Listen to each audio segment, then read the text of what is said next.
Merhaba arkadaşlar, Takı Tasarım YouTube kanalıma hoş geldiniz. Ben İknur Dökmez. Bugünkü videoda sizlere Pandahal Select'ten gelen ürünlerle sizlere parakort bileklik yapmak istiyorum. Nasıl yapıldığını ve bu tezgahın nasıl kullanıldığını göstereceğim. İlk önce şundan size bahsetmek istiyorum. Pandahal Select'in bir yıl boyunca sizlere indirimleri var. Burada tarihlerini görebiliyorsunuz. 2023'te bitiyor. 2022 ile 2023 arasında burada gördüğünüz zaman diliminde web sitelerinden yaptığınız tüm alışverişlerde %10 indirim sağlıyorlar. Bu videonun açıklamalar bölümüne linklerini de ekleyeceğim. Rahatlıkla oradan da bulabilirsiniz. Eğer sorularınız varsa bana da sorabilirsiniz. Gerekli olan malzemelere geçelim. Gördüğünüz gibi parakort makrume bileklik yapma tezgahı var. Burada santim hesabı yapılıyor. Buradan da inç hesabı yapılıyor. Bilek genişliği ne kadarsa ona göre hesap yapıyorsunuz. Bize parakort ipleri, parakort kapamaları, çakmak ve makas lazım. Şimdi hemen yapımına geçelim. 2 tane ip seçeceğim. Ana renk olarak kapaması ile birlikte eflatun rengi seçtim ve ipi açtım. Gördüğünüz gibi böyle ortaladım. Şöyle buradan, burası üst kısmı oluyor, burası da altı oluyor. Ben ipi alttan girdiriyorum böyle.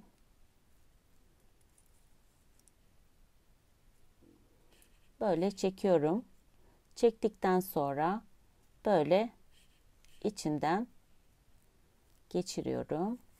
Bu şekilde sıkılayacağım. Böyle bir düğüm atmış oluyorum. Sonrasında hiç elimizden bırakmadan,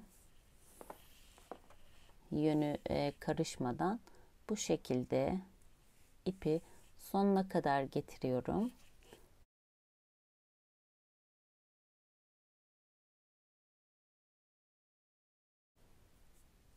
Bu şekilde ip ve buradan tekrar giriyorum. Buradan ikisini girdirdim ve çekiyorum. Sonuna kadar çekelim.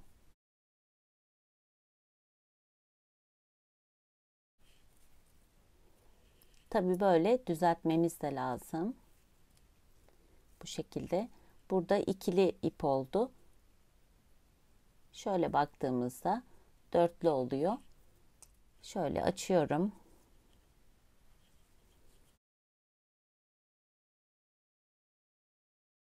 Düzeltelim sonra bir sorun çıkmasın.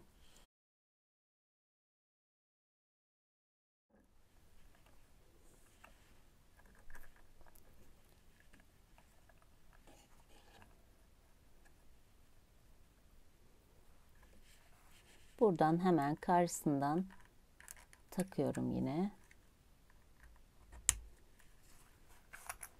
Bu şekilde tutturmuş oldum.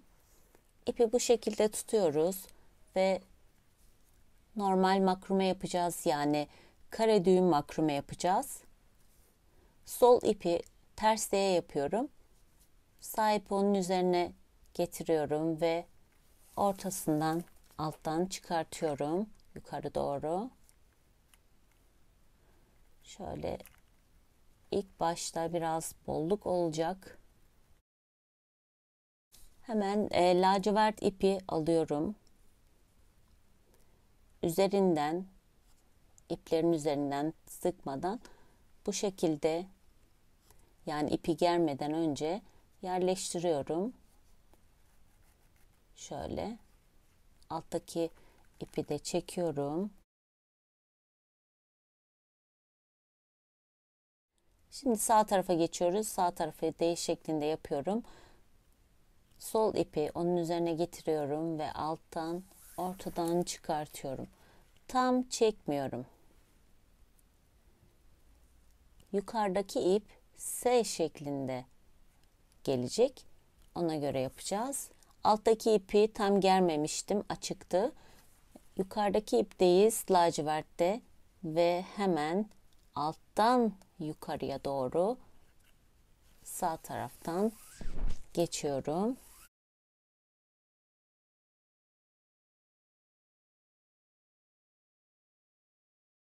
Ve alttaki eflatun ipi geriyorum. Tabii eğer eğrilikler olursa onu düzelteceğiz. Bu şekilde. Şimdi yukarıya alıyorum tekrar. Sol taraftayız.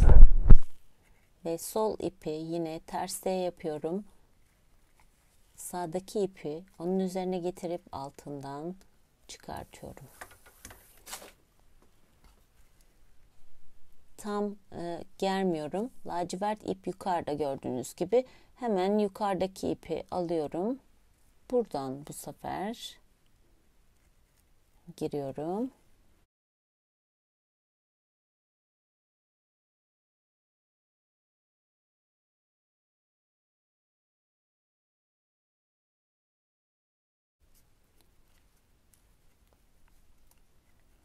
Böyle düzelteceğiz.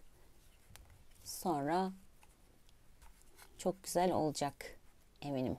Yukarıdaki ipi, lacivert ipi kenara çekiyorum. Sağ taraftayız. Sağ ipi D yaptım ve sol ipi onun üzerine getirdim. Hemen alttan yukarıya doğru çekiyorum. Tam kapatmıyorum.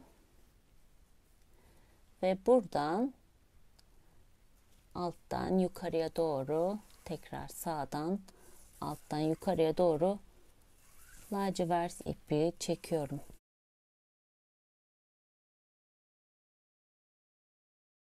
Sol taraftaki eflatun ipi ters yapıyorum. Onun üzerine getiriyorum diğer eflatunu ve ortasından çıkartıyorum. Yine germiyoruz. Üstteki lacivert ipi alıyorum bu sefer. Yine alttan buradan çıkartıyorum.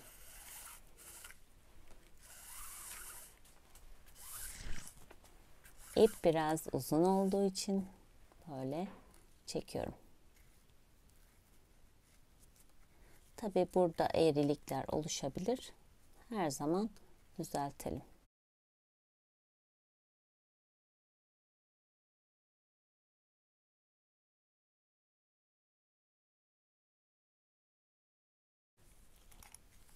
Evet, şimdi sağdayız. Sağ ipi D yaptım. Sol ipi onun üzerine aldım ve kapatmıyorum tam.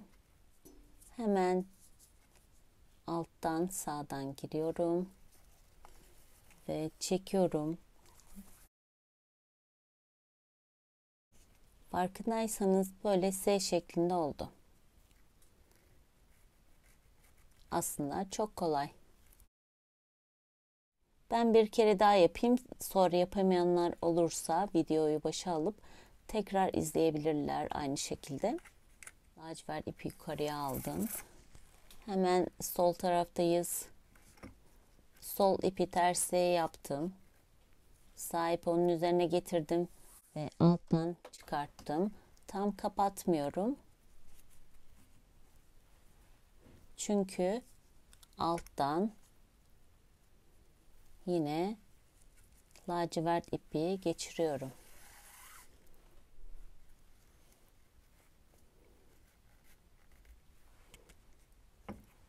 Bu şekilde.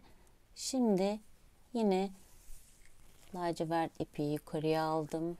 Sonra sağ ipi D yaptım. Üzerine getirdim ve ortadan çıkarttım. Şimdi lacivert ipteyiz ve sağ tarafın altından yukarıya doğru geçiyorum.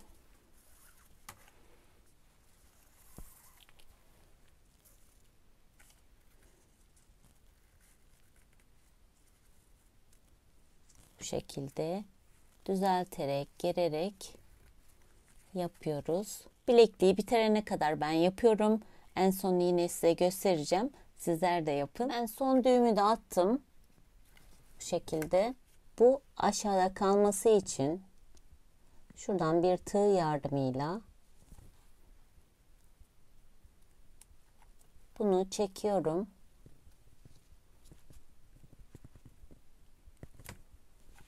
Böyle.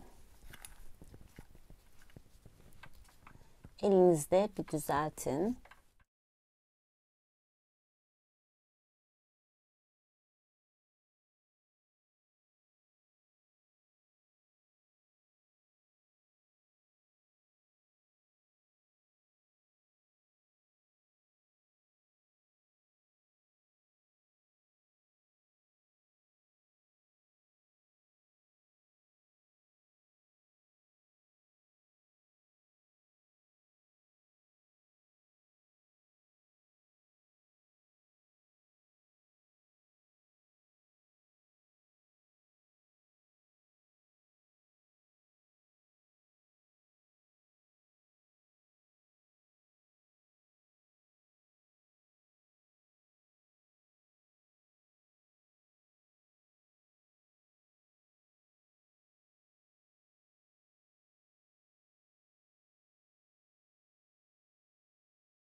Evet, ben çok beğendim. Çok güzel oldu.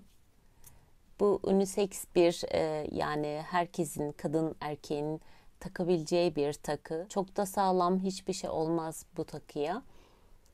Yapıp hediye edebilirsiniz herkese. Umarım parakort makrome bilekliği sizler de beğenmişsinizdir. Ben çok beğendim. Bir sonraki videoda görüşmek üzere. Sevgiyle kalın, sağlıcakla kalın ve hoşça kalın.